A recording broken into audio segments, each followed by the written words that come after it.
Livro 7. Prólogo. Na elaboração do livro 7º da História Eclesiástica, vai estar novamente conosco, com suas próprias palavras, o grande bispo de Alexandria, Dionísio, contando-nos sucessivamente, por meio das cartas que nos deixou, cada um dos fatos de seu tempo. Minha narração vai começar deste ponto. Tópico 1. Da perversidade de Décio e de Galo. Décio, que não reinou um par de anos completos, pois em seguida foi degolado junto com seus filhos, foi sucedido por Galo. Neste tempo morre Orígenes, já cumpridos 69 anos de sua vida. Dionísio, por sua parte, escrevendo a Armanon, diz sobre Galo isto que segue. Mas acontece que Galo nem reconheceu o mal de Décio, nem teve a precaução de examinar o que o derrubou, mas veio estabelecer-se contra a mesma pedra que estava diante de seus olhos. Quando o império andava bem e os assuntos se resolviam a um pedido, expulsou os santos varões que perante Elohim intercediam por sua paz e por sua saúde, e em consequência, junto com eles, perseguiu também as orações feitas em seu favor. Isto, pois, sobre Galo. Tópico 2. Os bispos de Roma nos tempos de Décio de Galo. Na cidade de Roma, depois que Cornélio exerceu o episcopado em torno de 3 anos, estabeleceu-se como seu sucessor a Lúcio, que no entanto viveu em seu ministério algo menos que 8 meses, e ao morrer transmitiu seu cargo a Estevão. E a este que Dionísio escreve sua primeira carta sobre o batismo, já que na época havia se levantado um importante problema a saber se deveria purificar de novo com o batismo aos que se convertiam de uma heresia qualquer. Havia prevalecido ao menos um costume antigo, usar com estas pessoas apenas a oração com imposição de mãos. Tópico 3. De como Cipriano, com seus bispos, foi o primeiro a sustentar a opinião de que deveriam ser purificados pelo batismo os que se convertiam do erro herético. Cipriano, pastor da igreja de Cartago, e o primeiro dos de então, cria que não se deveria admitir que não tivesse primeiramente sido purificado do erro mediante o batismo. Mas Estevão, por outro lado, julgando que não se deveria juntar inovação nenhuma contrária à tradição que havia prevalecido desde o princípio, desagradou-se muito com ele. Tópico 4. Quantas cartas Dionísio compôs sobre este assunto? Dionísio tratou longamente do assunto com ele por carta, e no final mostra-lhe que, uma vez acalmada a perseguição, todas as igrejas de todas as partes rechaçaram a inovação de novato e recuperaram a paz umas com as outras. Escreve assim. Tópico 5. Da paz depois da perseguição. Mas saiba agora, irmão, que se uniram todas as igrejas que anteriormente se achavam separadas, as do Oriente e as de mais longe ainda, e que todos os que as presidem em todas as partes têm o mesmo sentimento, extremamente contentes com esta paz inesperada. Demetriano em Antioquia, Teoctisto em Cesareia, Mesabanes em Elia, Marina em Tiro, com a morte de Alexandre, Eleodoro em Laodicea, falecido Telemidro, Heleno em Tarso, e todas as igrejas da Cilícia, assim como Fimiliano e toda a Capadócia. Nomeei somente os bispos mais eminentes, para não alongar minha carta nem tornar pesado meu discurso. As 2 Sírias inteiras e a Arábia, as quais em todos os momentos socorrestes e as quais agora tens escrito, assim como na Mesopotâmia, o Ponto e Bitínia, e para dizê-lo em sua palavra, todas, por toda parte, saltam de alegria e glorificam ao soberano por esta concórdia e amor fraterno. Isto diz Dionísio. Quanto a Estevão, depois de ter cumprido seu ministério durante 2 anos, sucede o Sisto, escrevendo a este sua segunda carta sobre o batismo. Dionísio expõe conjuntamente a opinião e a sentença de Estevão e dos demais bispos. Sobre Estevão diz o seguinte: havia ele, pois, escrito anteriormente sobre Heleno e também sobre Fimiliano e toda a Cilícia, da Capadócia e evidentemente da Galácia e de todos os povos limítrofes, que daí em diante não estariam em comunhão com eles. Por esta mesma razão, porque, dizia, rebatizam os hereges, e considera a magnitude do assunto, porque em realidade haviam-se tomado decisões sobre isto nos maiores concílios de bispos, segundo minhas informações, de modo que aos que provinham das heresias se fazia passar novamente por um catecumenato, e depois os lavavam e purificavam novamente da sujeira de seu antigo e impuro fermento. E eu lhe escrevi perguntando-lhe sobre todos estes pontos, e depois de outras coisas diz: E a nossos amados co-presbíteros Dionísio e Filemão, que primeiramente pensavam como Estevão e me escrevem sobre os mesmos assuntos, escrevi-lhes primeiro, brevemente e agora com muito mais amplitude. Tópico 6. Da heresia de Sabélio. Isto é o que há sobre a questão mencionada.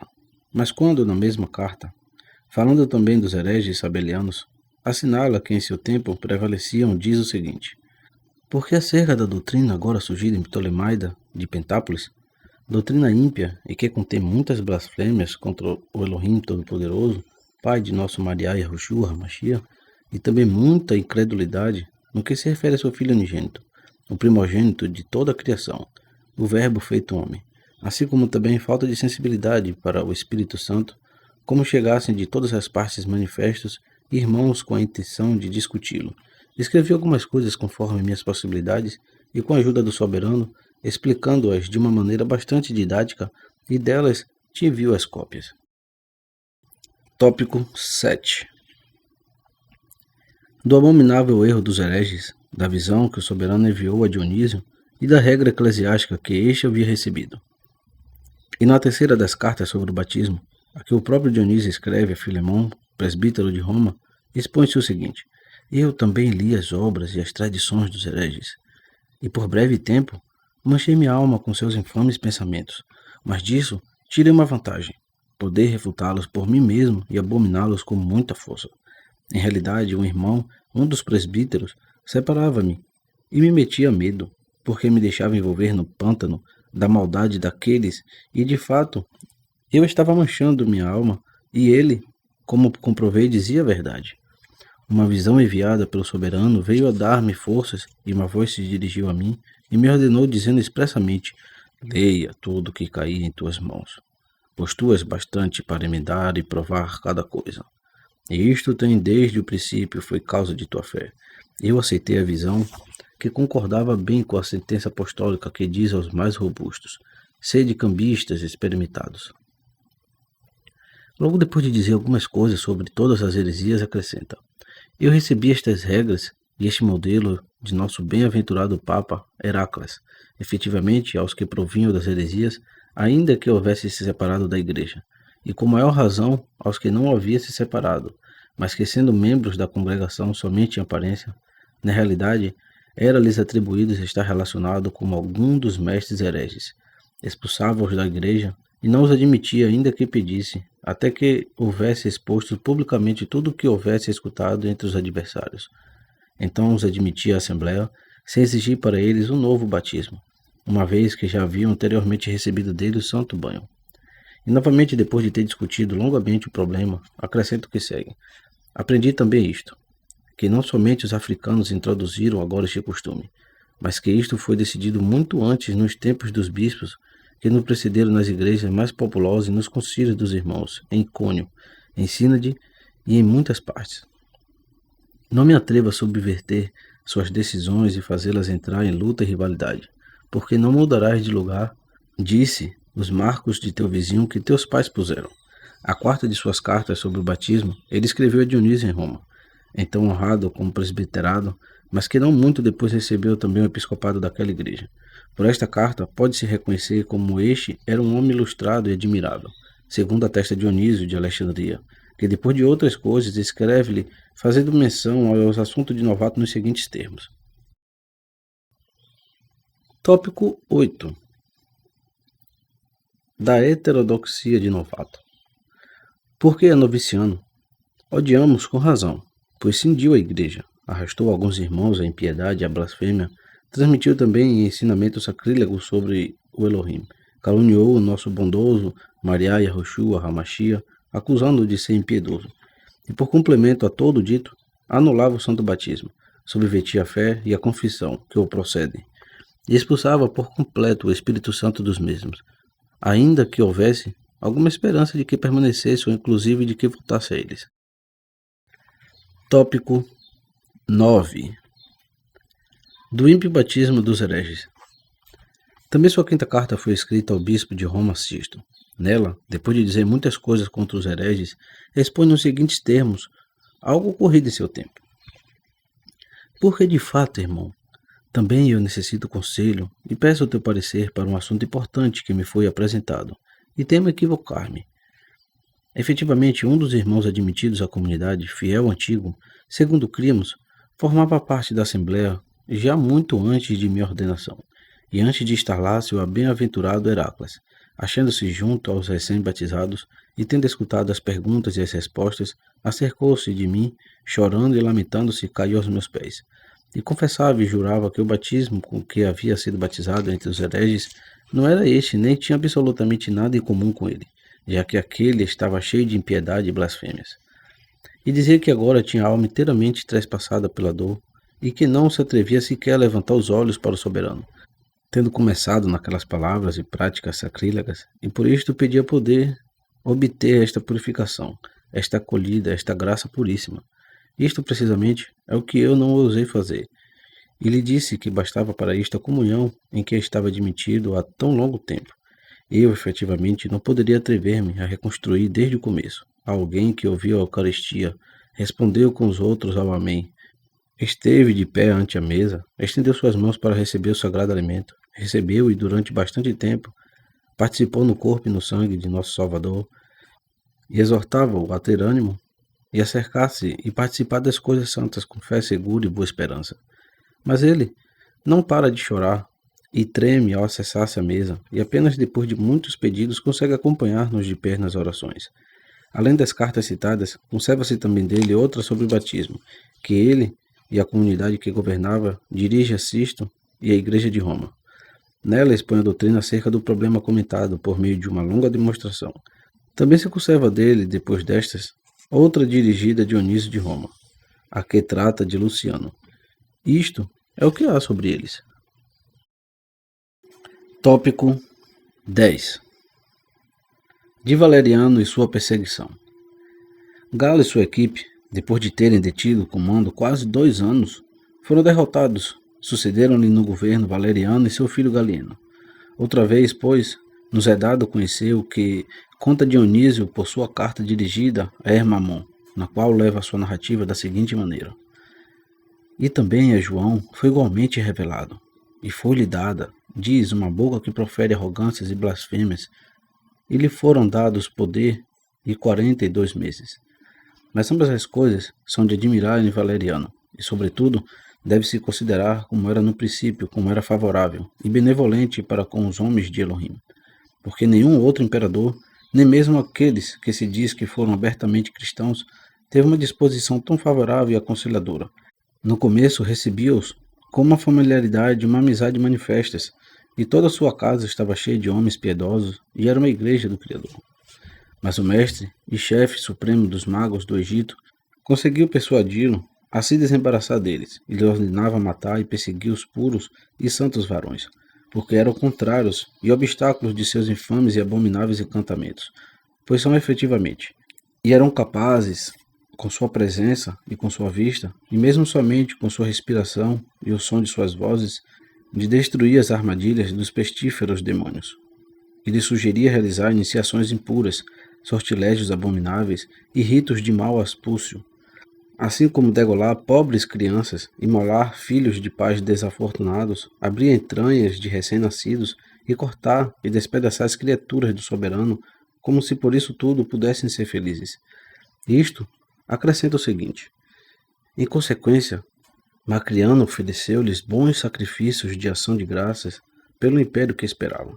Ele, que no princípio havia estado à frente das contas universais do imperador, não teve um só pensamento razoável nem universal, mas caiu sob a maldição do profeta que diz: ai dos que profetizam segundo seu próprio coração, e não veem o universal. E não compreendeu a providência universal, nem temeu o juízo do que está antes de tudo, através de tudo e sobre tudo, pelo que converteu-se em inimigo da Igreja Universal, tornou-se alheio e destorrou a si mesmo da misericórdia do soberano, e fugiu para muito longe de sua própria salvação, mostrando nisto a verdade de seu próprio nome. E depois de outras coisas, volto a dizer, Valeriano, de fato, induzido por tais excessos, viu-se objeto de insultos e ultrajes, segundo a sentença de Isaías. E estes escolheram para si os caminhos e as abominações que sua alma quis.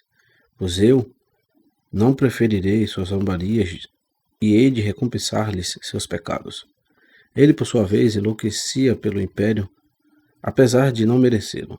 E não podendo revestir com os ornamentos imperiais seu corpo aleijado, propôs seus 2 filhos que assim receberam os pecados paternos, pois foi bem clara neles a predição feita pelo soberano. Eu, que castigo os pecados dos pais nos filhos até a 3ª e 4ª geração dos que me odeiam. Com efeito, ao lançar seus próprios malvados desejos, que se haviam frustrado sobre as cabeças de seus filhos, também lhes transferiu sua própria maldade e seu ódio ao soberano. Isto é o que Dioniso diz sobre Valeriano.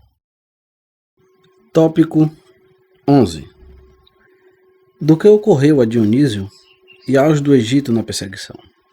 Por outro lado, quando a perseguição de seu tempo, que crescia terrivelmente, suas próprias palavras, dirigidas contra Germano, um bispo de seu tempo que tentava difamá-lo, declaram quanto ele e outros tiveram que suportar por causa de sua piedade para com o soberano do universo. Expõe-no da seguinte maneira: mesmo assim, realmente, corro o perigo de cair em grande loucura e estupidez se me vejo obrigado a expor a admirável dispensação de Elohim para conosco. Mas como é bom, diz, ocultar o segredo do rei, mas glorioso revelar as obras do soberano. Revelarei a violência de Germano. Eu não vim só ante Emiliano, mas acompanhavam-me meu copresbítero Máximo e os diáconos Fausto, Eusébio e Queremon, e conosco entrou um dos irmãos de Roma ali presentes. E Emiliano não me disse primeiro em bom tom: não tenho reuniões, porque isto seria supérfluo e sem importância para ele, que ia direto ao assunto. Porque para ele a questão não era que não nos reuníssemos com outros, mas que nós mesmos não fôssemos cristãos, e por isso nos intimava a deixar de sê-lo, pensando que se eu mudasse de parecer, os outros me seguiriam. Mas eu dei uma resposta que não se diferenciava muito nem se afastava do que há de se obedecer mais ao Criador do que aos homens, e abertamente testemunhei que adoro ao soberano único e a nenhum outro, e que jamais mudaria de parecer nem deixaria de ser cristão. Então nos ordenou andar até uma aldeia próxima ao deserto, chamada Quefró. Mas escutai o que um e outro disseram, tal como foi registrado. Introduzidos Dionísio, Fausto, Máximo, Marcelo e Queremon, Emiliano, que exerce como governador, disse: e verbalmente conversei convosco sobre a humanidade que nossos senhores empregam para convosco. Efetivamente deram-vos o poder de salvar-vos, contanto que queirais votar ao que é conforme a natureza, adorar aos deuses salvadores de seu império e esquecer-vos do que vai contra a natureza. Que dizeis, pois, a isto? Pois eu espero que vós não sejais uns ingratos para com esta sua humanidade, posto que vos estão exortando ao melhor. Dioniso respondeu: não todos adoram a todos os deuses, mas cada um adora aos que crê que o são. E assim, nós rendemos culto e adoramos ao soberano, único e criador de todas as coisas, o que pôs também o império nas mãos dos Augustos, Valeriano e Galieno, amados do soberano, e a ele dirigimos continuamente nossas súplicas pelo império, com o fim de que permaneça inabalável. Emiliano, que exerce como governador, disse: pois quem vos impede de adorar também a este, se é que é soberano, com os deuses que são por natureza? Porque vos é ordenado dar culto aos deuses, e deuses que todo mundo conhece. Dioniso respondeu: nós não adoramos a nenhum outro. Emiliano, que exerce como governador, disse: estou vendo que vós sois não somente ingratos, mas também insensíveis à mansidão de nossos augustos, pelo que não ireis permanecer na cidade, mas sereis desportados às regiões da Líbia, a um lugar chamado Quefró. É o local que escolhi, por mandato de nossos augustos, e de nenhuma maneira vos será permitido, nem a vós, nem a nenhum outro, fazer reuniões ou entrar nos chamados cemitérios. Agora bem, se acontecer que algum não se apresentar no lugar que lhe mandei, ou for encontrado em reunião com alguém, sobre si mesmo terá chamado perigo, pois não lhe há de faltar a necessária vigilância. Retirai-vos, pois, para onde vos mandei. E apesar de que me achava doente, obrigou-me a sair apressadamente, sem dar sequer o prazo de um dia. Que tempo tinha eu, pois, para convocar ou não convocar uma reunião? Logo depois de outras coisas disse: mas com a ajuda do soberano, nem sequer da reunião visível nos obtivemos, mas por uma parte punha grande empenho em reunir os da cidade como se eu estivesse com eles, ausente com o corpo, diz, mas presente com o espírito. E por outra parte, um Quefró veio habitar conosco uma igreja numerosa, pois alguns irmãos nos seguiam da cidade e outros juntavam-se a nós desde o Egito. E ali mesmo o soberano nos abriu uma porta para a palavra. No início, é verdade, nos perseguiram e apedrejaram, mas logo alguns pagãos, muitos, deixaram os ídolos e se converteram ao soberano. Nunca antes tinham recebido a palavra, e só então semeava-se entre eles, pela primeira vez, graça a nós. E como se o soberano nos tivesse conduzido até eles por esta causa, pois assim que cumprimos este ministério, novamente nos afastou. De fato, Emiliano quis trasladar-nos a lugares aparentemente ainda mais ásperos e mais líbicos, e mandou que os de todas as partes confluíssem para Mareota, depois de designar para cada um uma aldeia da região. Mas a nós colocou mais no caminho, para prender-nos em primeiro lugar, porque era evidente que ia dispondo e preparando de modo que, quando quisesse prender-nos todos, pudesse ter-nos bem à mão. Eu, de minha parte, quando me ordenaram partir para Quefró, por mais que ignorasse em que direção se achava este lugar, pois quase não se tinha ouvido sequer o nome antes, ainda assim parti até animado e tranquilo. Mas quando anunciaram que deveria trasladar-me à região de Colútio, os que estavam presentes sabem como me afetou. Pois aqui devo acusar-me a mim mesmo. Na mesma hora molestou-me, e eu o tomei por grande mal, porque ainda que esses lugares não fossem mais conhecidos ou familiares, ainda assim afirmava-se que a região carecia de cristãos e de homens honrados, e que, em troca, achava-se exposta às moléstias dos viadantes e às incursões dos salteadores. Consegui, porém, consolar-me ao recordarem-me os irmãos que estavam ainda por perto da cidade e que se em Quefró tinha numerosas relações com os irmãos vindos do Egito, ao ponto de poder ter assembleias mais amplas ali por outro lado com a cidade mais perto. Gostaríamos mais frequentemente da visão dos que verdadeiramente eram muito amados e da maior intimidade e amizade, porque eles viriam e se hospedariam, e como nos bairros mais afastados, haveriam reuniões parciais, e assim sucedeu.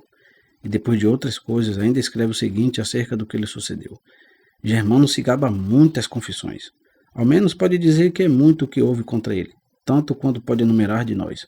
Sentenças, confiscos, proscrições, despojos dos bens, destituição de dignidades, indiferença pela glória mundana, desprezo de elogios de governantes e senadores, inclusive dos contrários, e suportar ameaças, gritarias hostis, perigos, perseguições, vida errante, angústias e toda classe de tribulações, as mesmas que me sucederam sob Décio e Sabino, e mesmo agora sob Emiliano.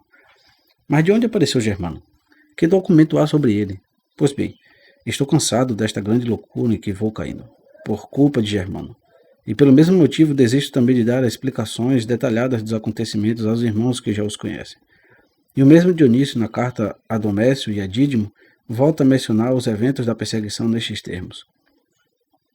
Mas é supérfluo fazer-vos uma lista nominal dos nossos, que são muitos e não os conheceis.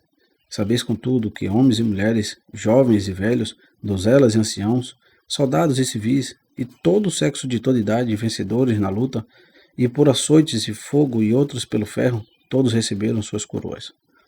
Para outros, porém, não ocorreu ainda um tempo longo o bastante para parecer aceitável a tampouco a mim até o presente, pelo que se vê, pelo que me reservou para o momento oportuno, que bem conhece o mesmo que diz. Em tempo aceitável te ouvi, e no dia da salvação te socorri. Como perguntais por nossa situação, e quereis que vos informe de como vamos indo? Seguramente já ouvistes como nos conduziam prisioneiros um centurião e oficiais com soldados e criados que iam com eles. A mim e a Caio, Fausto, Pedro e Paulo, e apresentando-se algumas pessoas de Mareota, nos arrebataram, apesar de nós mesmos, arrastando-nos à força, aos negarmos a segui-los. E agora eu, Caio e Pedro, os três somente, nos achamos encerrados num local deserto e árido da Líbia, órfãos dos demais irmãos, afastados 3 dias de caminhada de Paretônio. E pouco mais abaixo segue dizendo: ainda assim na cidade, acham-se escondidos e visitam em segredo os irmãos. De um lado, os presbíteros Máximo, Dióscoro, Demétrio e Lúcio, já que os mais conhecidos no mundo, Faustino e Áquilas, andam errantes pelo Egito. E de outro, os diáconos que sobreviveram aos que morreram na ilha, Fausto, Eusébio e Queremon. Eusébio é aquele a quem o soberano fortaleceu e preparou desde o princípio para cumprir ardorosamente o serviço aos confessores encarcerados e levar a cabo, não sem perigo, o enterro dos corpos dos prefeitos e santos mártires. De fato, até o presente o governador não deixa de dar morte cruel, como disse antes. a alguns do que são conduzidos a ele, de dilacerar outros em torturas e de consumir em cárceres e prisões o restante, ordenando que ninguém deles se aproxime, e perguntando se alguém aparece. E mesmo assim, Elohim não cessa de aliviar os oprimidos, graças ao anônimo e perseverança dos irmãos. Isto narra Dionísio. Mas há que se saber que Eusébio, a quem ele chamou diácono, pouco depois foi instituído bispo de Laodiceia da Síria. Quanto a Máximo, que então disse que era presbítero, sucedeu ao próprio Dionísio no ministério dos irmãos de Alexandria, enquanto que Fausto, que naquele momento se distinguiu junto com ele por sua confissão, sobreviveu até a perseguição de nossos dias, e já muito ancião e pleno de dias, consumou seu martírio em nosso tempo, decapitado. Isto sucedeu a Dionísio naquele tempo. Tópico 12. Dos que morreram mártires em Cesareia da Palestina. Na mencionada perseguição de Valeriano, 3 foram os que sobressaíram em Cesareia da Palestina por sua confissão do ungido, e lançados como pasto às feras, adornaram-se com o divino martírio. Um deles chamava-se Prisco, e outro Malco, e o terceiro Alexandre. Disse que estes viviam no campo, e que primeiro acusaram a si mesmos de negligência e covardia por mostrarem-se indiferentes aos prêmios que a ocasião repartia aos que ardiam de celestial desejo e por não arrebatarem antecipadamente a coroa do martírio. E que depois de haverem assim deliberado, encaminharam-se a Cesareia, apresentaram-se ao juiz e conseguiram para suas vidas o final que acabamos de dizer. Também contam que, além destes, durante a mesma perseguição e na mesma cidade, uma mulher sustentou o mesmo combate, mas uma tradição afirma que esta era da heresia de Márcio. Tópico 13. Da paz em tempos de Galieno. Mas não muito depois, enquanto Valeriano sofria sua escravidão entre os bárbaros, começou a reinar sozinho seu filho e governou com a maior sensatez. Imediatamente pôs fim, por meio de editos, à perseguição contra nós, e ordenou, por uma resolução aos que presidiam a palavra, que livremente exercessem suas funções costumeiras.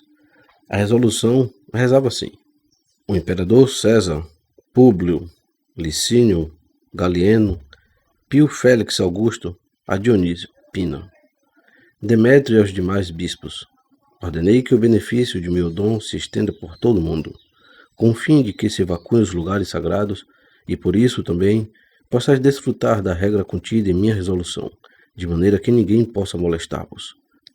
E aquilo que possais recuperar na medida do possível, já faz tempo que eu concedi. Para tanto, Aurélio Cirínio, que está à frente dos assuntos supremos, manterá cuidadosamente a regra dada por mim. Fica inserida aqui, para maior claridade, esta resolução, traduzida do latim. Conserva-se também do mesmo imperador outra disposição que dirigiu a outros bispos, na qual permite a recuperação dos lugares chamados cemitérios. Tópico 14. Os bispos que floresceram naquele tempo. Neste tempo, Sisto seguia ainda regendo a igreja de Roma, Demetriano a de Antioquia em sucessão a Fábio, e Firmiliano a de Cesareia da Capadócia. Além destes, regiam as igrejas do Ponto Gregório e seu irmão Atenodoro Teoctisto. Recebe o episcopado em sucessão Dômino, mas tendo este sobrevivido pouco tempo, foi instituído sucessor Teotecno, nosso contemporâneo, que também é da escola de Orígenes. Mas também em Jerusalém, morto, Massabanes recebe em sucessão o trono Himeneu, o mesmo que brilhou muitos anos em nossa época. Tópico 15. De como em Cesareia morreu Marte Marino.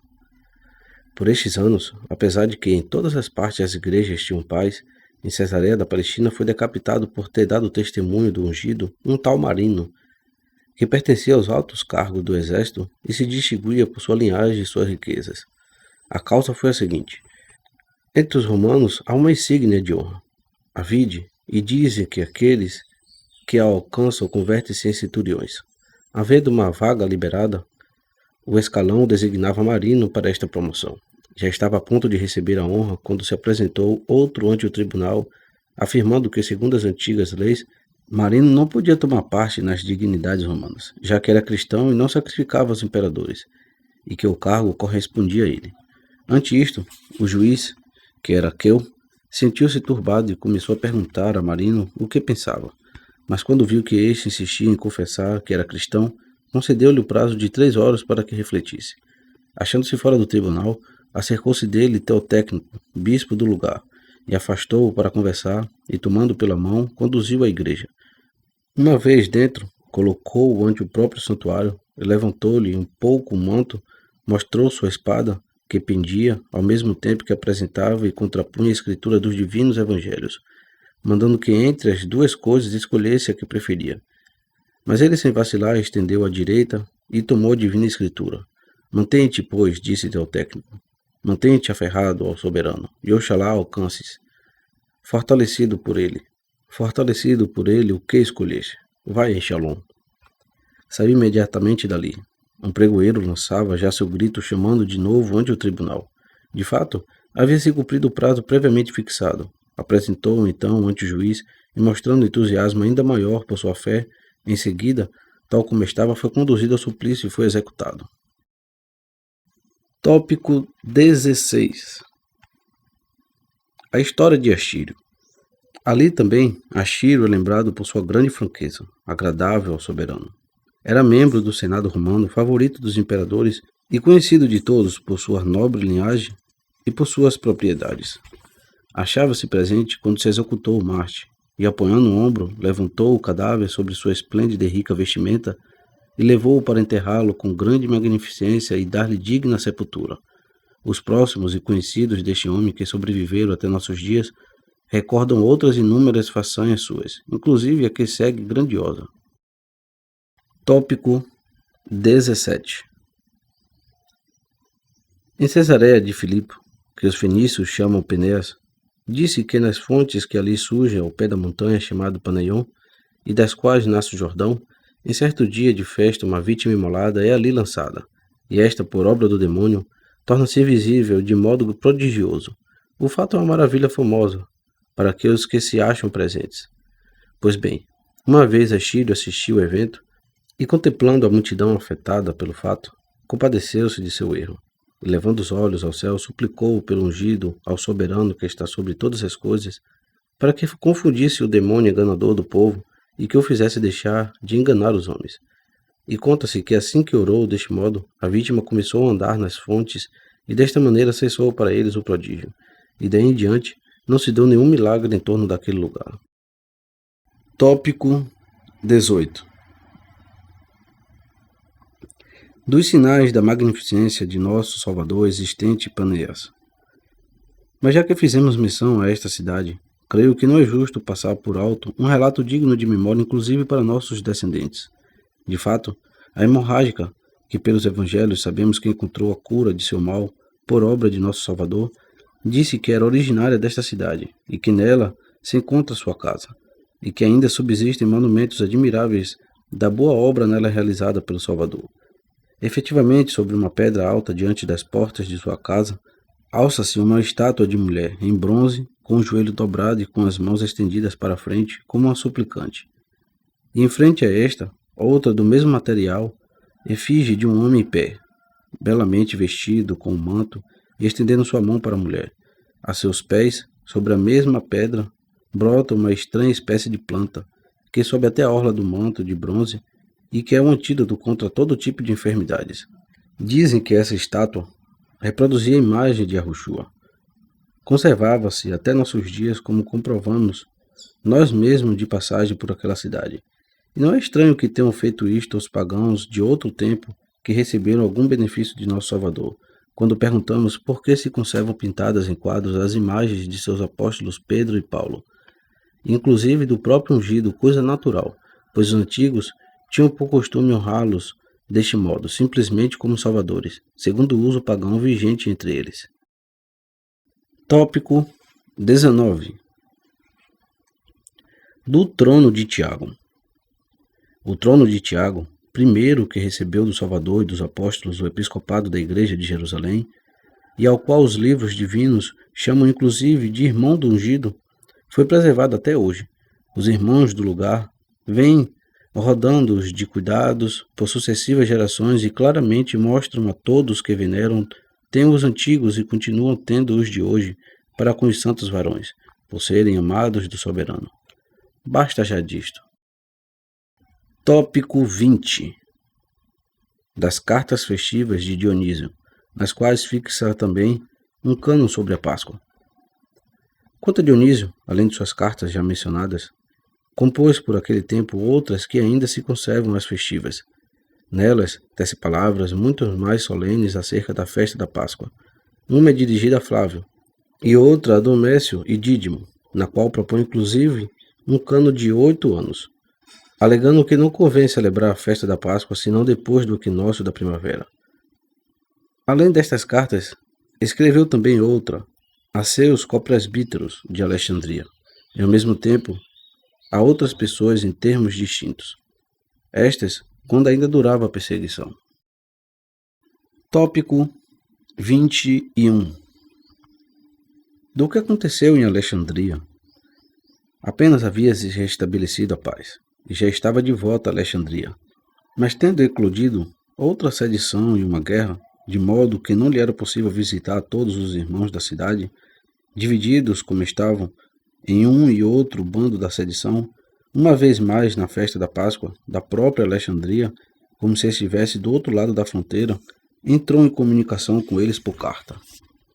E escrevendo também, depois disto, a Hieraco, um bispo do Egito, outra carta festiva menciona a rebelião dos alexandrinos de seu tempo nestes termos. E quanto a mim, por que admira-se de que me seja penoso comunicar-me, inclusive por carta, com os que moram longe? Sendo que até conversar comigo mesmo e deliberar com minha própria alma torna-se impossível. O certo é que na relação com minha própria entranha, isto é, com os irmãos que compartem meu teto e meus sentimentos, cidadãos também de minha própria igreja, necessito correspondência epistolar. E ainda, esta não vejo como arranjar-me para transmiti-la, porque seria mais fácil atravessar, já não digo para lá da fronteira, mas até do Oriente para o Ocidente, do que chegar a Alexandria da própria Alexandria. Pois mais vasto e mais impraticável do que aquele enorme não trilhado deserto que Israel atravessou em 2 gerações, é a avenida mais central da cidade. E daquele mar que partido e separado por 2 muros, aqueles acharam vadeável para seus cavalos, enquanto os egípcios eram afundados na mesma trilha, fazem imagens os portos agradáveis em 100 ondas, pois muitas vezes, pelos assassinatos neles cometidos, parecem iguais ao Mar Vermelho. E o rio que banha a cidade, algumas vezes foi visto mais ressecado do que o deserto sedento, e mais árido do que aquele no qual, ao atravessá-lo, Israel passou tanta sede que Moisés gritou suplicando, e por obra do único que faz maravilhas, brotou bebida para eles de uma rocha. E outras vezes, ao contrário, tanto transbordou que inundou toda a várzea, as ruas e os campos, até ameaçar com a vinda das águas dos tempos de Noé. E sempre corre manchado com sangue, por homicídios e afogamentos, como nos tempos de Moisés, quando converteu-se em sangue para o faraó e empesteava. E que outra água poderia purificar a água que tudo purifica? E como o vasto oceano, intransponível para o homem, poderia derramar-se e purificar este mar amargo? Ou como o grande rio que sai do Éden poderia lavar o sangue puro, ainda que vazasse os 4 braços em que se divide para um só, o Gion? E quando poderia tornar-se puro o ar infestado pelos miasmas procedentes de todas as partes? Porque tais hálitos emanam da terra, tais ventos do mar, tais eflúvios dos rios e tais exalações dos portos, que o rócio poderia ser o pus de cadáveres que apodrecem em todos os elementos indicados.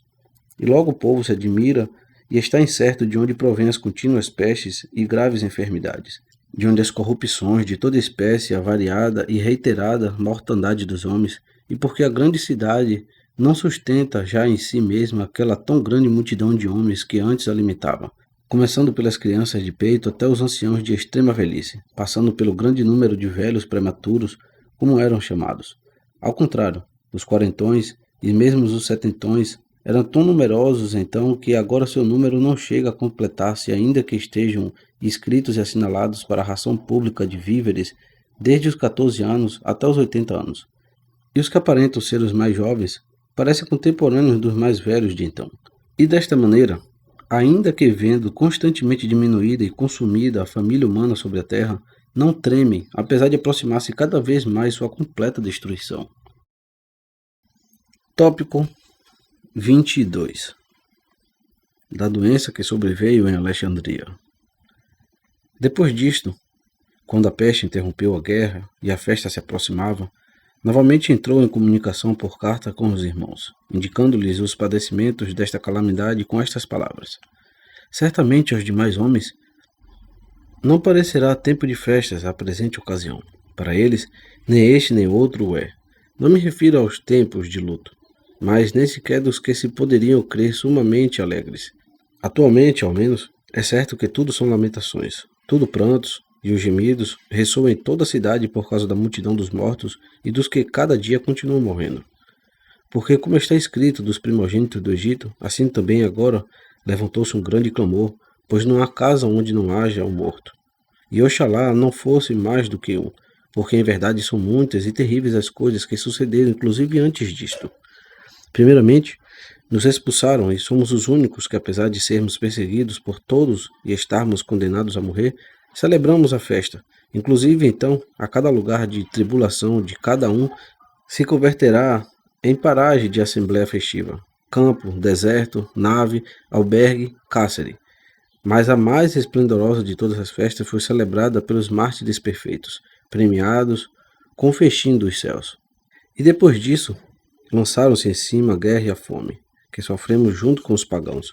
Suportamos todos os maus tratos que nos deram, mas entramos à parte no que eles faziam e pedeciam entre si, e mais uma vez gozamos da paz do ungido que só a nós foi dada.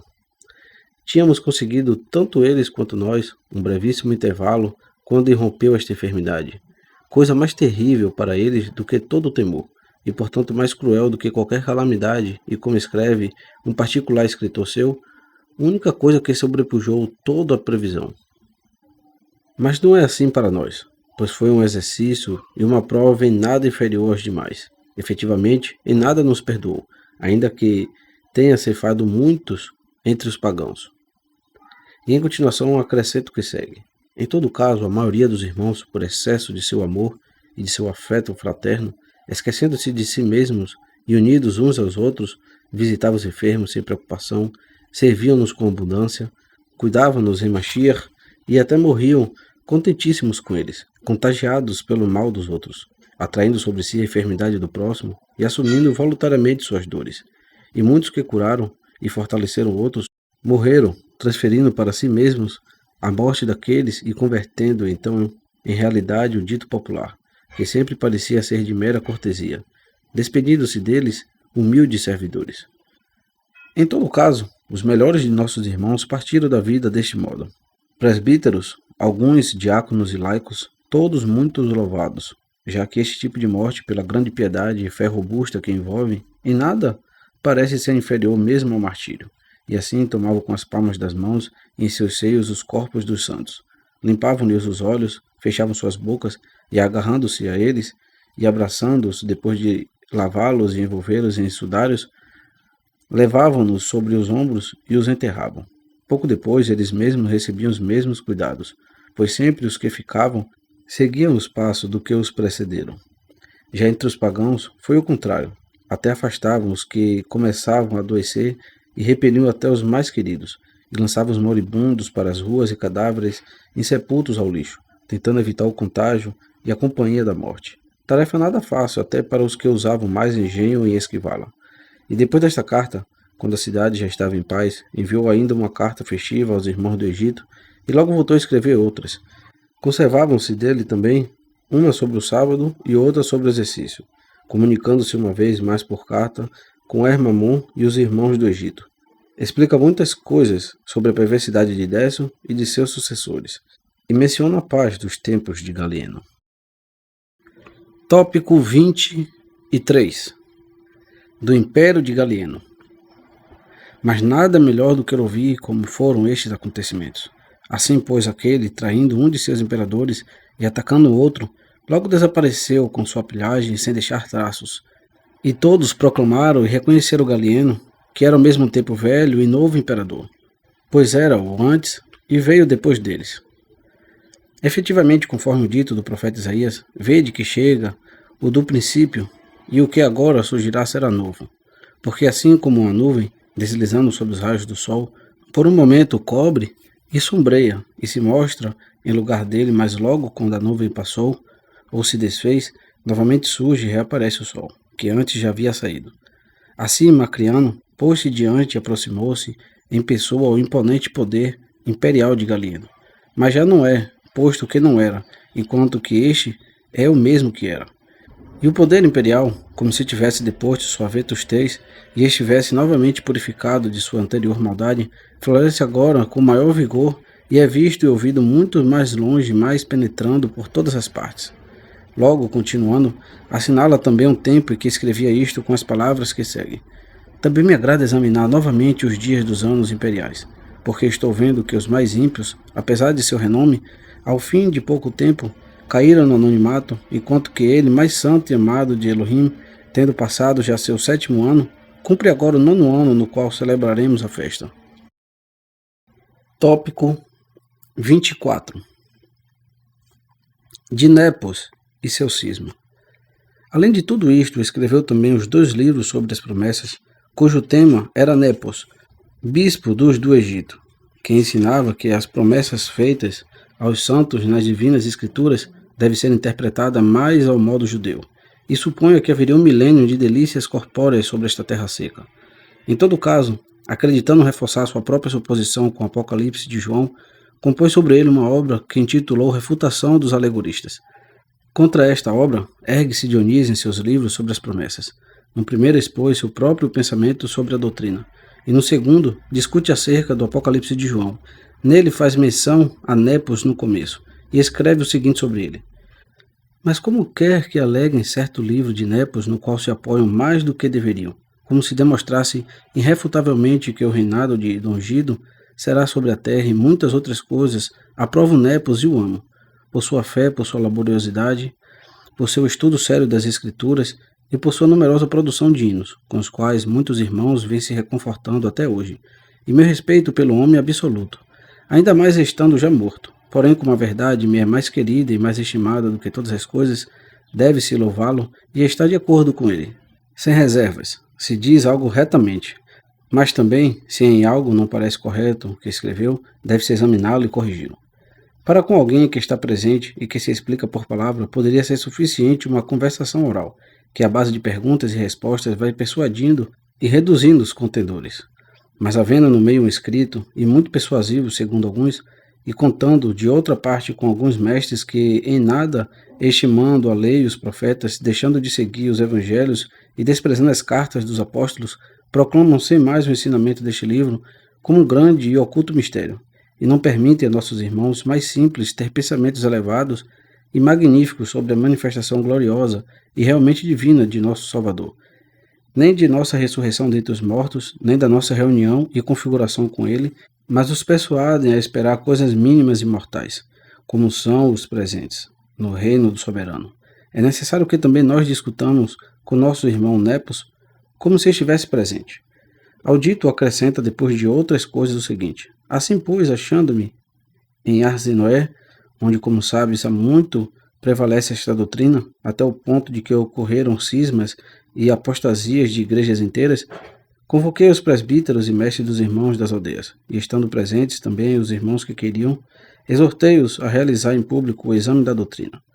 Ao me apresentar este livro como arma e muro inatacável, estive com eles 3 dias em sessão contínua, da aurora ao anoitecer, tentando emendar o que estava escrito. Pude então admirar sobremaneira o equilíbrio, o amor, a verdade, a facilidade de compreensão e a inteligência dos irmãos quando, por ordem e com moderação, devolvíamos as perguntas, as objeções e os pontos de coincidência. Por um lado, tínhamos nos recusado a nos aferrarmos obstinada e insistentemente às decisões tomadas uma só vez, ainda que isto não nos parecesse justo, e por outro também não evitávamos as objeções, mas na medida do possível tentávamos abordar os temas propostos e dominá-los, e tampouco nos envergonhávamos de mudar de ideia e concordar se a razão o exigisse. Antes, com a melhor consciência, sem disfarces e com o coração aberto ao soberano, aceitávamos o que ficasse estabelecido pelas argumentações e pelos ensinamentos das Santas Escrituras. E por último, o líder introdutor desta doutrina, o chamado Coração, confessou e atestou, para que todos os irmãos presentes ouvissem, que não mais se entregaria a isto, nem discutiria sobre isto, nem o recordaria, nem ensinaria, pois estava suficientemente convencido pelos argumentos opostos. E dos outros irmãos, uns se alegravam do colóquio, assim como da condescendência e disposição comum para com todos. Tópico 15. Sobre o Apocalipse de João. Logo continuando um pouco mais abaixo, diz o seguinte sobre o Apocalipse de João. Assim, pois, alguns dos nossos antecessores rechaçaram como espúrio e desacreditaram por completo o livro, examinando capítulo por capítulo e declarando que era ininteligível e ilógico, e seu título enganoso. Dizem mesmo que não é de João, e que tampouco é Apocalipse, estando, como está bem velado com um grosso manto da ignorância, e que o autor deste escrito não só não foi nenhum dos apóstolos, mas que nem sequer nenhum santo ou membro da igreja em absoluto, mas Cerinto, o mesmo que instituiu a heresia serintiana e que quis dar credibilidade à sua própria invenção com um nome digno de fé. Na verdade, a doutrina que ele ensina é esta: o reino do ungido será terreno. E como ele era um amante de seu corpo e inteiramente carnal, sonhava que consistiria no mesmo que ele desejava, fartura do ventre e do que está abaixo do ventre, ou seja, de comidas, de bebidas, de uniões carnais e de tudo aquilo com que ele parecia que se pronunciaram estas coisas de uma forma mais bem sonante: festas, sacrifícios, imolações de vítimas. Eu, de minha parte, não poderia me atrever a rechaçar o livro, pois são muitos os irmãos que eu tomo a sério, mas ainda admitindo que o pensamento que encerra excede minha própria inteligência, suponho que o sentido de cada passagem está em certo modo encoberto e é bastante admirável. Porque mesmo que eu não o compreenda, ainda assim suspeito ao menos que nas palavras se encerra alguma intenção mais profunda. Não meço isto nem o julgo com minha própria razão, mas ainda torgando a superioridade à fé, cheguei à conclusão de que isto está demasiado alto para ser concebido por mim, e eu não reprovo o que não compreendi, antes até o admiro mais, porque nem sequer ouvi. Depois disto, e depois de examinar todo o livro do Apocalipse e demonstrar que é impossível entendê-lo segundo seu sentido óbvio, continua dizendo: depois de concluir toda a sua, por assim dizer, profecia, o profeta declara: bem-aventurados os que aguardam, e também é verdade a si mesmo. Bem-aventurado, diz efetivamente, o que guarda as palavras da profecia deste livro. E eu, João, que estou vendo e escutando estas coisas. Portanto, não contradirei que ele se chamava João, e que este livro é de João. Porque, inclusive, estou de acordo de que é obra de um homem santo inspirado pelo Criador. Mas eu não poderia concordar facilmente em que este fosse o apóstolo, o filho de Zebedeu, irmão de Tiago, de quem é o evangelho intitulado de João, e a carta católica. De fato, pelo caráter de um e de outro, pelo estilo e pela chamada disposição geral do livro, conjeturo que não é o mesmo, já que o evangelista em nenhuma parte escreve seu nome nem prega a si mesmo, nem no evangelho nem na carta. Logo um pouco mais abaixo, outra vez diz assim: mas João de nenhuma maneira, nem em primeira nem em terceira pessoa. Porém, o que escreveu o Apocalipse imediatamente se põe adiante, já no começo, revelação de Yahushua HaMashiach, que foi dada para mostrar prontamente a seus servos, e que foi revelada e enviada por meio de seu anjo a seu servo João, o qual deu testemunho da palavra do soberano e de seu testemunho, tudo o que viu. Logo escreve também uma carta, João às 7 igrejas que estão na Ásia. Graça e paz a vós outros. Mas o evangelista, nem no cabeçalho de sua carta católica escreveu seu nome, mas começou sem mais pelo próprio mistério da revelação divina, o que era desde o princípio, o que temos ouvido, que vimos com nossos próprios olhos. Por motivo desta revelação, efetivamente, Yahweh chamou bem-aventurado a Pedro quando disse: bem-aventurados és, Simão, filho de Jonas, pois nem a carne nem o sangue te revelaram, mas meu Pai Celestial. Mas ocorre que nem na segunda nem na terceira carta que se consideram de João, ainda que breves, aparece João por seu nome, mas de uma forma anônima achamos escrito presbítero. Por outro lado, este outro não achou suficiente nomear-se uma vez só e seguir explicação, mas repete novamente: eu, João, vosso irmão, e copartícipe na tribulação, no reino, na paciência de Yahushua, Estive na ilha chamada Patmos por causa da palavra do soberano e do testemunho de Yahushua. E ainda, mesmo perto do final, diz o seguinte: Bem-aventurado que guarda as palavras da profecia deste livro. E eu, João, o que está vendo e ouvindo estas coisas. Portanto, que é João que escreve isto, temos que crê-lo, pois ele o diz. Mas não está claro quem seja este, pois não diz, como em muitas passagens do Evangelho, que ele é o discípulo amado do Mariá, o que se reclinou sobre o seu peito, o irmão de Tiago, a testemunha ocular e ouvinte direto do Salvador. Porque teria dito algo do que acabamos de indicar, se quisesse dar-se a conhecer claramente. E mesmo assim, nada disso. Antes se disse irmão e companheiro nosso, testemunha de Yahushua, e feliz por haver contemplado e ouvido as revelações. Eu creio que houve muitos com o mesmo nome do apóstolo João, os quais, por amor a ele e por admirá-lo e escutá-lo, por querer ser amados como ele, pelo Salvador, afeiçoaram-se a esse mesmo nome. Da mesma forma que entre os filhos dos fiéis abundam os nomes de Paulo e Pedro. Assim, pois, nos Atos dos Apóstolos, há também outro João, de sobrenome Marcos, a quem Barnabé e Paulo tomaram consigo e sobre o qual chega a dizer, e tinham também a João como servidor. Pois bem, se foi este o autor, eu não diria, porque não está escrito que chegou com eles à Ásia, mas diz, navegando desde Pafos, Paulo e seus companheiros chegaram a Perges, da Panfilha, enquanto que João se separou deles e voltou a Jerusalém. Eu creio que foi outro dos que viveram na Ásia. Diz que em Éfeso havia 2 sepulcros, e que cada um dos 2 era atribuído a João. E pelos pensamentos, pelas palavras e por sua ordenação, compreende-se naturalmente que é uma pessoa diferente do outro. Efetivamente, o Evangelho e a carta concordam entre si. E ambos começam igual. Aquele diz, no princípio era o Verbo, e aquele diz, o Verbo se fez carne e plantou sua tenda entre nós, e contemplamos sua glória, glória como do unigênito do Pai. E estas as mesmas palavras um pouco mudadas. O que temos ouvido, o que temos visto com nossos olhos, o que temos contemplado, e nossas mãos apalparam acerca do Verbo da vida, e a vida se manifestou. Porque isto é o que põe como prelúdio, apontando segundo o que demonstrou em seguida, aos que andavam dizendo que o Salvador não tinha vindo na carne, pelo que teve também o cuidado de acrescentar, e o que vimos atestamos, e vos anunciamos a vida eterna, a que estava no Pai, e manifestou-se-nos. O que temos visto e ouvido, anunciamos também a vós outros. Mantém-se fiel a si mesmo, e não se aparta daquilo a que se propôs, mas tudo vai explicando com os mesmos princípios e as mesmas expressões, algumas das quais vamos recordar brevemente.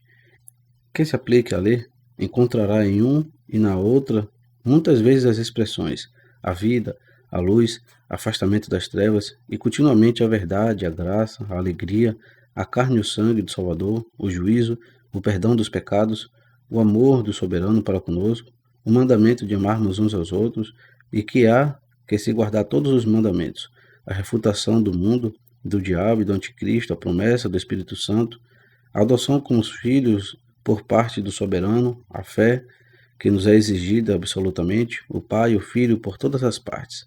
Em uma palavra, é evidente que quem se atém a todas as suas características vê que tanto o Evangelho como a carta apresentam uma mesma e única coloração.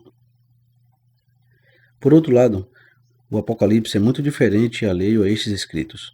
Não está ligado a nenhum deles, nem lhes tem afinidade, e quase por assim dizer, nenhuma sílaba tem em comum com eles, porque assim é que nem a carta.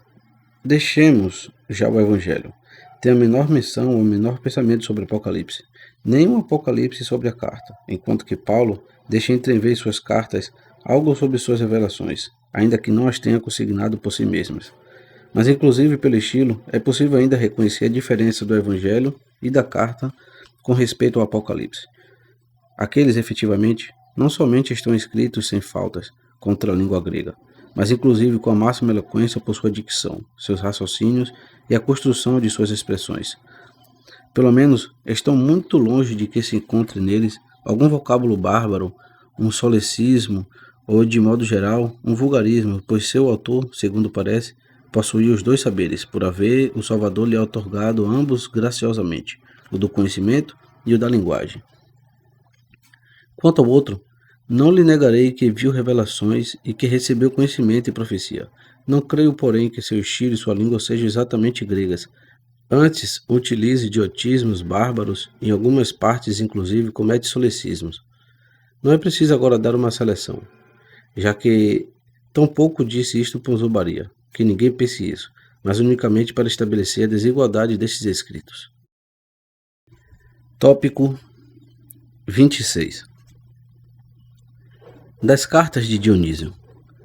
Além destas cartas, conservam-se também muitas outras de Dionísio, como a dirigida a Minon, bispo da igreja de Bernice, contra Sabélio, a Telésforo, a Eufranor, novamente a Minon e a Euporo contra Sabélio.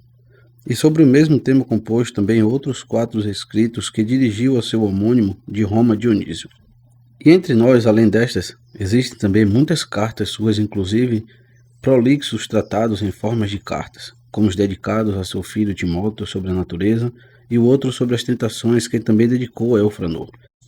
Além destas obras, escrevendo também a Basílides, bispo das igrejas de Pentápolis, ele mesmo diz que escreveu um comentário do começo do Eclesiastes e deixou-nos diversas cartas dirigidas ao mesmo tempo.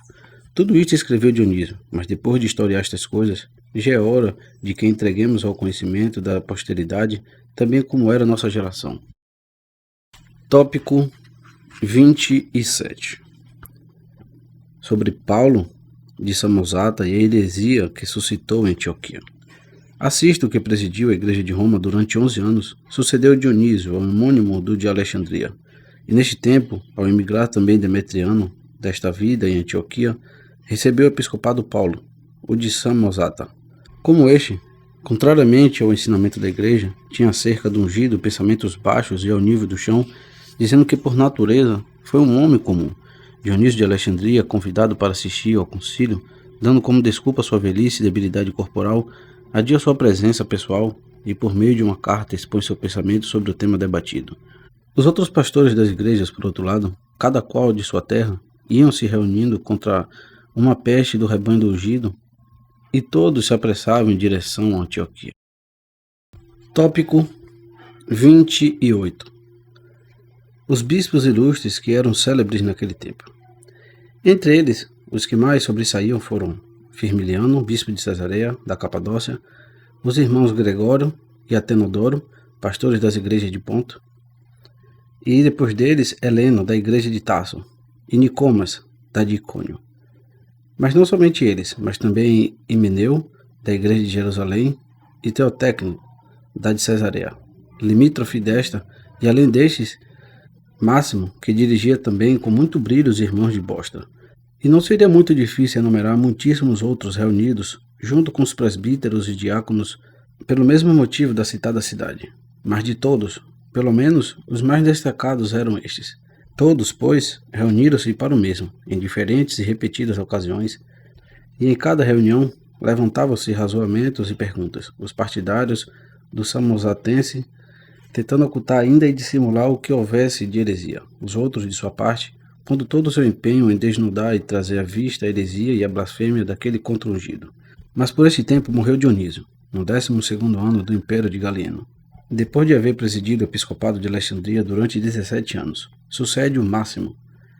Tendo sido Galeno dono do poder durante 15 anos completos, foi instituído seu sucessor Cláudio. Este, quando terminou seu 2º ano, transmitiu o principado a Aureliano. Tópico 29. De como se rebateu Paulo e este foi excomungado. Nos tempos deste, havendo se reunido um último concílio de numerosíssimos bispos, surpreendido em flagrante, e já por todos condenado abertamente por heterodoxia, o líder da heresia de Antioquia foi excomungado da Igreja Católica que está sob o céu. Que mais fez para acabar com sua dissimulação e deixá-lo convicto foi Malquion, homem muito eloquente e diretor da classe da retórica nas escolas gregas de Antioquia. E não só isto, mas também considerado digno do presbiterado da comunidade local, pela excelentíssima legitimidade de sua fé no ungido. Este havia empreendido contra ele, com taquígrafos que iam registrando uma investigação que sabemos que se conservou até nossos dias, pelo que entre todos somente ele foi capaz de surpreender em flagrante aquele homem, apesar de sua simulação e engano. Tópico 30. Então os pastores ali reunidos, com o mesmo fim, escrevem de comum acordo uma só carta dirigida pessoalmente a Dionísio, bispo de Roma, e a Máximo da de Alexandria, e a transmitem a todas as províncias, pondo a claro para todo o seu próprio zelo e a perversa heterodoxia de Paulo, assim como os argumentos e perguntas que haviam brandido contra ele, e expondo ainda com detalhe toda a vida e conduta daquele homem. Talvez seja bom citar nesta obra para fazer memória as seguintes palavras suas. A Dionísio, a Máximo, a todos nossos colegas no ministério por todo o mundo habitado, bispos, presbíteros e diáconos, e a toda a igreja católica que está sob o céu, Heleno, Himeneu, Teófilo, Teotecno, Máximo, Próclo, Nicomas, Eliano, Paulo, Bolano, Protógenes, Hieraco, Eutíquio, Teodoro, Malquion, Lúcio e todos os demais conosco habitam as cidades e povoações vizinhas, bispos, presbíteros, diáconos e as igrejas do soberano, aos amados irmãos, saúdo no Iá. Pouco depois disso acrescenta o seguinte: escrevíamos e ao mesmo tempo exortávamos a muito, inclusive a bispos de longe, a vir e curar este mortífero ensinamento, assim como também aos benditos Dionísio, o de Alexandria e Firmiliano de Capadócia. Destes, o primeiro escreveu uma carta a Antioquia, não considerando o autor do erro digno nem de uma saudação, pelo que não lhe escreveu pessoalmente, mas a toda a comunidade. Desta carta anexamos uma cópia. Firmiliano, por outro lado, que inclusive veio 2 vezes, condenou certamente as invocações daquele, como sabemos e atestamos os que estavam presentes, e sabem também muitos outros, mas como Paulo prometera mudar ele, crendo e esperando que o assunto se arranjaria oportunamente sem desdouro para a doutrina.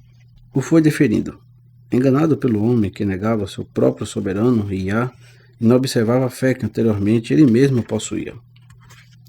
Mas agora Firmiliano estava a ponto de chegar a Antioquia e havia chegado concretamente até Tasso, pois havia experimentado a maldade negadora do soberano daquele homem. Mas no intervalo, estando nós outros reunidos, chamando e esperando que chegasse, alcançou a morte.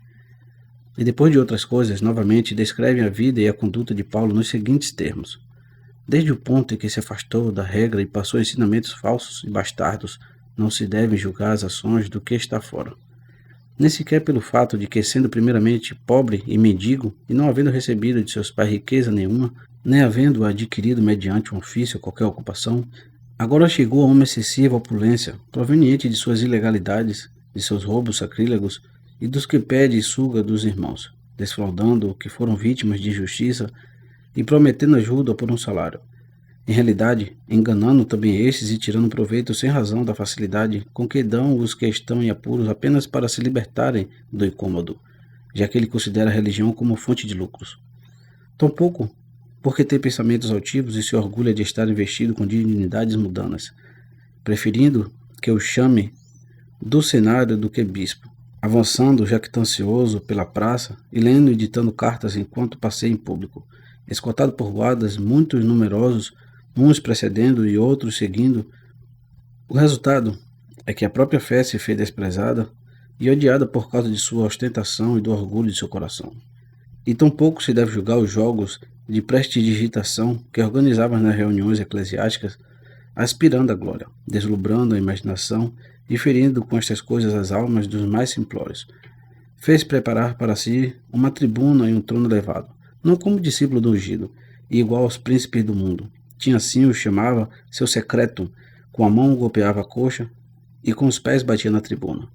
E aos que não o aprovavam nem agitavam os lenços, como nos teatros, nem lançavam gritos, nem se levantavam de um salto junto com seus secazes, homens e mulheres que desta desordem o ouviam, e portanto aos que escutavam com gravidade e em boa ordem, como na casa do soberano, a estes desprezava e insultava. E aos intérpretes da doutrina que partiram desta vida, ele insultava em público grosseiramente, enquanto que si mesmo falava com grande ênfase, não como bispo, mas como um sofista e um charlatão. Fez também que cessassem os salmos, em honra ao nosso Salvador Yahushua HaMashiach, porque dizia que eram modernos e obra de homens bastante modernos. Em troca, preparou umas mulheres para que, em sua honra, salmodiassem em meio à igreja no grande dia da Páscoa, é de estremecer-se ouvindo-as. E que coisas deixava que os presbíteros e bispos tratassem suas famílias ao povo dos campos e cidades limítrofes, seus aduladores. porque ele não quer confessar conosco que o Filho do Soberano desceu do céu. Isto para expor de antemão algo do que escrevemos.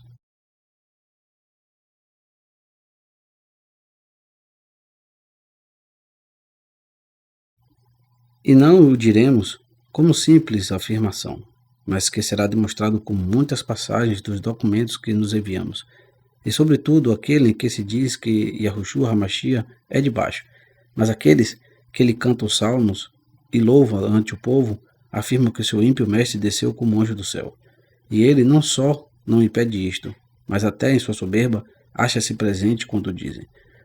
Quantas mulheres subintroductas, como as chamam os antioquenhos, as dele e as dos presbíteros e diáconos de seu séquito, aos quais ajuda a ocultar este e os demais pecados incuráveis, já de plena consciência e com provas convincentes para tê-los à sua mercê e para que, temendo por si mesmos, não se atrevam a acusá-lo das injustiças que comete por palavra e por obra. E mais inclusive, tornou-os ricos, pelo que eu quero e admiro os que se perdem por tais coisas. Por que haveríamos de escrever isto? Ainda assim sabemos, queridos, que o bispo e o clero inteiro devem ser para a multidão um exemplo de toda obra boa, e não ignoramos tampouco quantos caíram por ter introduzido para si mulheres, enquanto outros tornaram-se suspeitosos, tanto que, mesmo concedendo-lhe que nada fazia de indecoroso, não obstante era necessário ao menos precaver-se contra a suspeita que nasce de tal assunto, para não escandalizar ninguém e evitar que outros o tentem.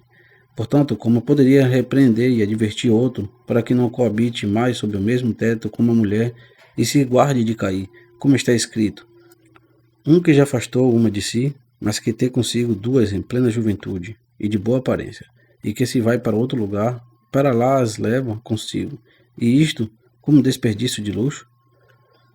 Por causa disto choram todos e se lamentam dentro de si mesmo, mas é tanto o temor à tirania e poder dele que ninguém se atreve a uma acusação.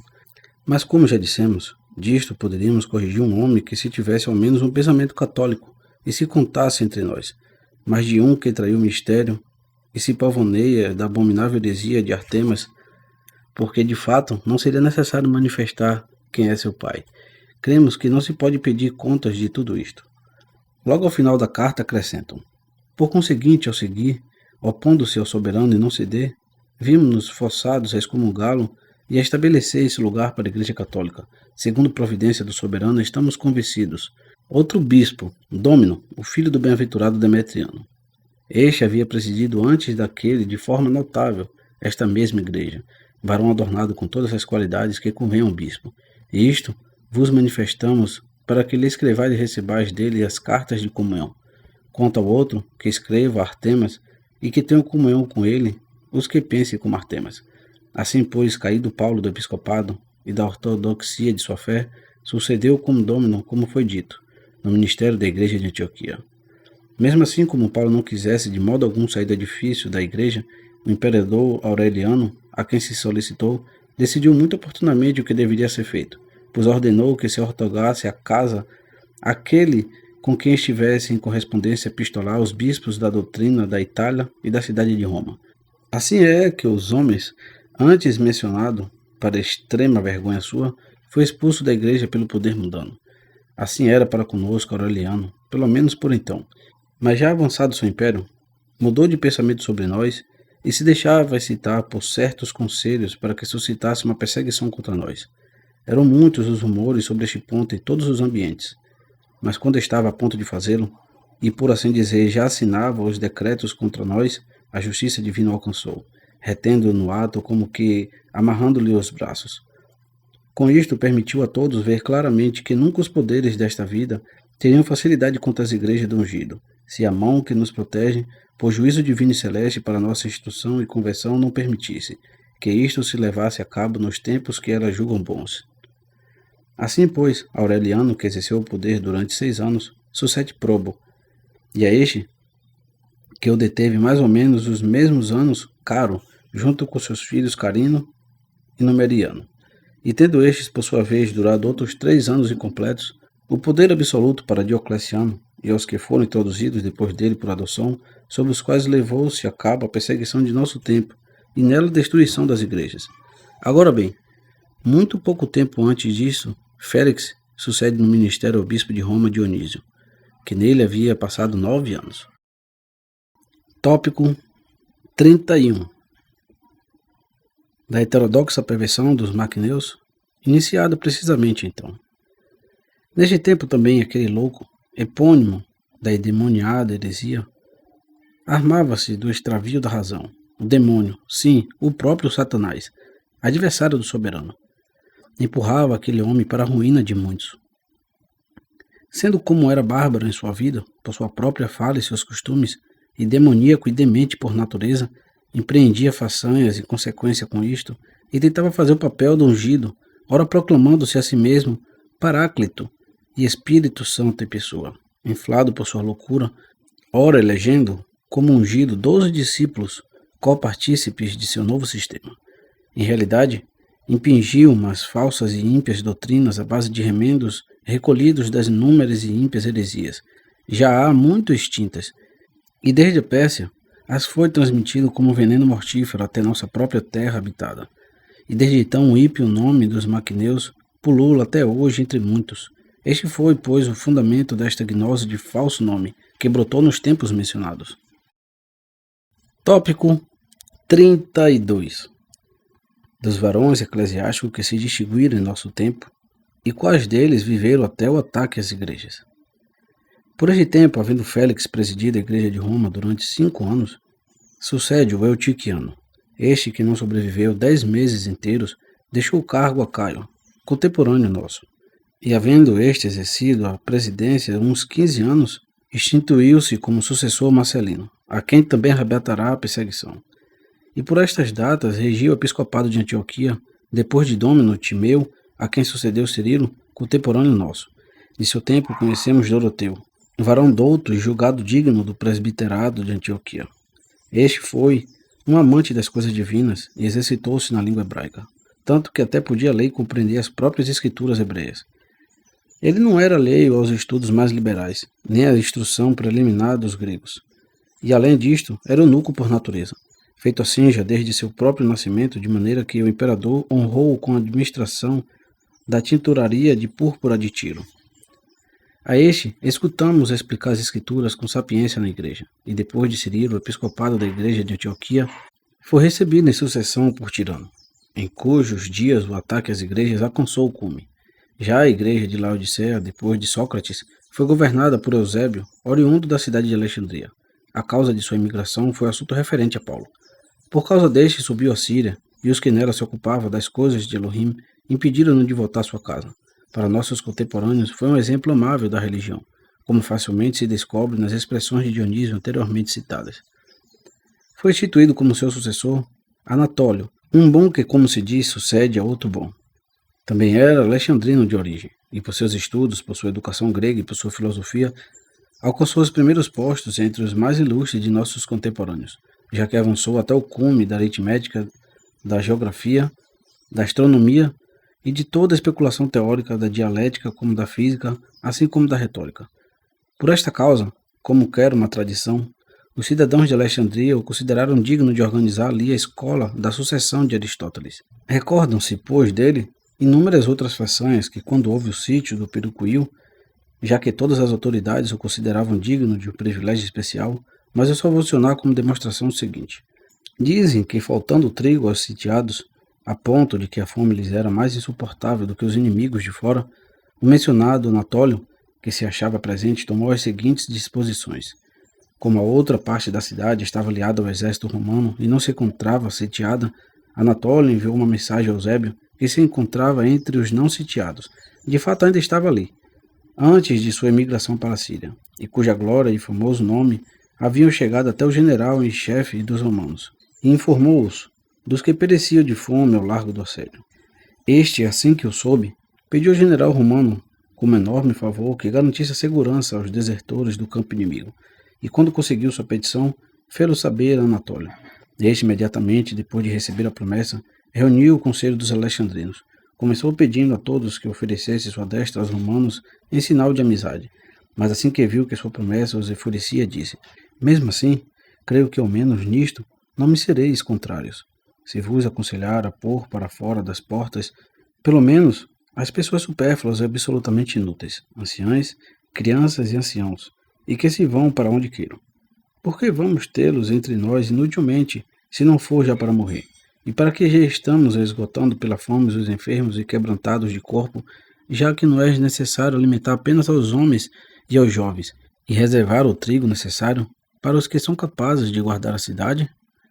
Com tais arrazoados, conseguiu persuadir o conselho, e levantando-se o primeiro, votou um decreto, despedir da cidade todo aquele que não fosse apto para o serviço militar, homem ou mulher, já que não havia esperança de salvação para os que ficassem na cidade e nela passassem o tempo sem utilidade alguma, pois morreriam de fome. E deste modo, quando todos os demais do conselho emitiram o mesmo voto, faltou muito pouco para que salvasse a todos os sitiados. Preocupou-se de que primeiro fugissem os que procediam da igreja, e logo também os demais que estavam na cidade, de qualquer idade que fossem. E não somente dos que caíam dentro do decreto, mas também com pretexto destes. Muitos outros, que secretamente disfarçados de mulher, e por cuidado daquele, saíam à noite das portas e lançavam-se ao exército romano. Ali Eusébio recebia todos, e como pai e médico, com todo tipo de providência e de cuidados, restaurava os maltratados pelo longo assédio. De tais pastores, foi digna a igreja de Laodiceia, onde os dois se sucederam depois que migraram para lá desde a cidade de Alexandria, com a ajuda da providência divina, ao terminar a mencionada guerra. Na verdade, não são muitas as obras compostas por Anatólio, mas chegaram a nós as suficientes para poder receber através delas sua eloquência e sua grande erudição. Nelas apresenta, sobretudo, suas opiniões acerca da Páscoa, das quais, quiçá, seja necessário mencionar na presente obra o seguinte: extrato dos cânones de Anatólio sobre a Páscoa. Toma, pois, no primeiro ano, o novilúnio do primeiro mês, que é o começo do período de 19 anos. O 26 de Famenóis, segundo os egípcios. O 22 de Distro, segundo os meses dos macedônios. E, como diriam os romanos, o 1/10 antes das calendas de abril. O sol encontra-se no mencionado dia 26 de Famenóis, não apenas entrando no primeiro segmento, mas no quarto dia de sua passagem por ele. Costuma-se chamar este segmento o primeiro dodecatemório, equinócio, começo dos meses, cabeça do ciclo e largada do curso dos planetas. O que o precede é o último dos meses, o 12º seguinte, o último dodecatemório e final do curso dos planetas.